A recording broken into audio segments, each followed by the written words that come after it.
Well, the Land Bank, with the support of the Department of Agriculture, Land Reform and Rural Development, have launched a new finance tool for farmers in South Africa in a bid to support and transform this important sector. At the launch of the scheme today, the Land Bank said that part of the project will be the support of the sustainable commercialization of black producers' farming enterprises in meeting food security and wealth creation objectives. The agricultural sector has its own varied challenges, but it has been among the top performers in South Africa's economy. To find out more about this new scheme, we are joined by Khensani Mukhari, the acting CEO of the Land Bank. Khensani, thank you very much for joining us this afternoon. An important announcement today about this blended finance scheme, particularly after a 2-year hiatus where all the financing was put to a halt. It seems the Land Bank is back in business and ready to play its part when it comes to financing the agricultural sector. Good afternoon, Xolani, and to your listeners. Indeed, this is a huge milestone for us. Since we defaulted in April 2020, we haven't been able to fully support the sector, and we have continued to support our existing customers, but this allows us to start originating with a focus on emerging farmers. So it is indeed a huge milestone for us. South Africa's farmers are in debt to the tune of well over 200 billion rands, as the latest statistics have shown, and any financial support is a welcome move. This blended finance instrument also includes government grant funding and leverages private funding to increase access to affordable finance for black producers. Tell us more about that part, where this is a blended finance option with grants and the private sector funding the agricultural sector. So, Xolani, where the blending comes in is Land Bank has put its own money, and what we're going to do, so you are aware that Land Bank provides lending to the agricultural sector. And what we have learned is that especially the emerging farmers struggle with the high cost of funding. We found it to be a barrier to entry for emerging farmers. So with a blending piece where you combine a loan and a grant, it allows for the funding costs to be affordable. So that's where the blending comes in, Xolani. The money that we get from the government is a grant, and it goes as a grant to the farmer, and we blend it with the loan component that comes from Land Bank. If I read the presentation from the Land Bank correctly, it says emerging farmers and those large-scale farmers can apply for anything from 5 million rand to 50 million rand, but the grant will not be eligible to fund any project or transaction on a standalone basis, but it will be utilized to blend with loan to achieve those objectives. What's the criteria? Who can apply for this particular funding? As you've said, many farmers and people who want to get into this particular sector are actually held back by the high cost of funding. So in terms of the criteria, Xolani, there's quite a few. So I'm going to mention a couple. The first one is we aiming at largely your emerging farmers, and they have to, as an example, have a 10% profit sharing with their employees.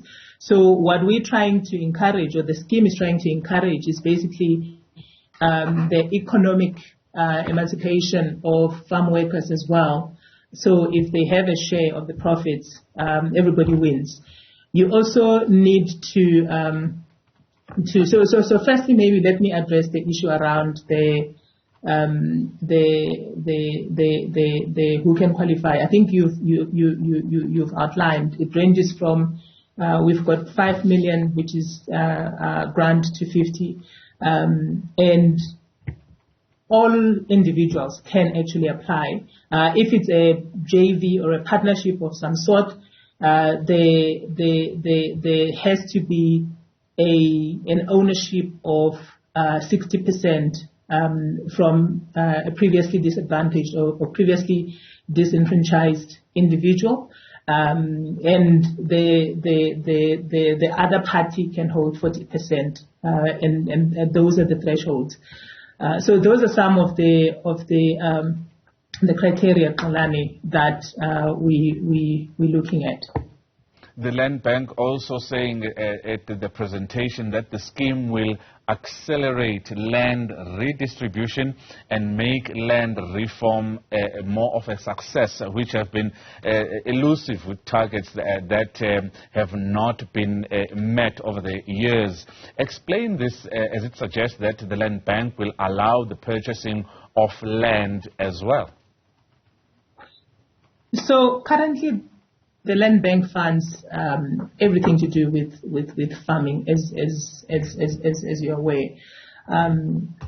We provide funding for land, we provide funding for equipment, we provide funding for working capital as well, and other requirements that the farmer might have. So that doesn't change. I think where the difference comes in, Kulan, is that with land redistribution, as an example, you find that the new owners of the land are not necessarily equipped to farm the land, or they don't have the financial means to be able to fund the land.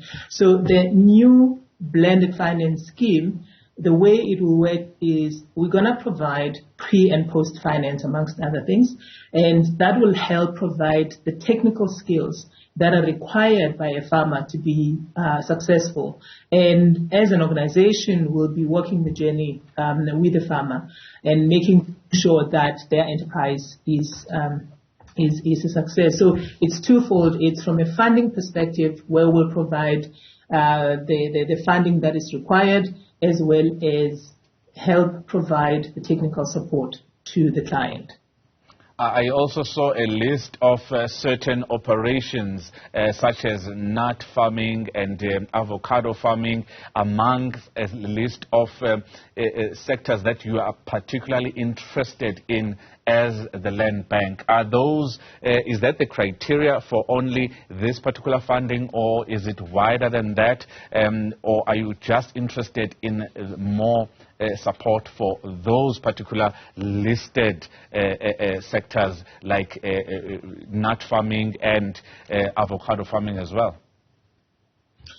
So, Polani, you'll be aware that the Department of Agriculture has released the Agricultural and Agro-Processing Master Plan. And in the master plan, they have outlined areas that requires further development in the country. So if you look at farmers currently, there's concentration in certain commodities. So the Agricultural and Agro-Processing Master Plan actually outlines areas where the country believes we need to be growing in. So those are the commodities that we have included in with the blended finance. But we will look at other commodities as well.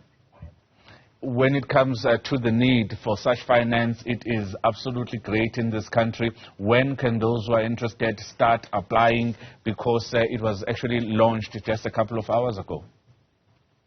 Yes, indeed, Polani. The bank is open for business. Our regional offices, so we've got regional offices in all the 9 provinces in the country.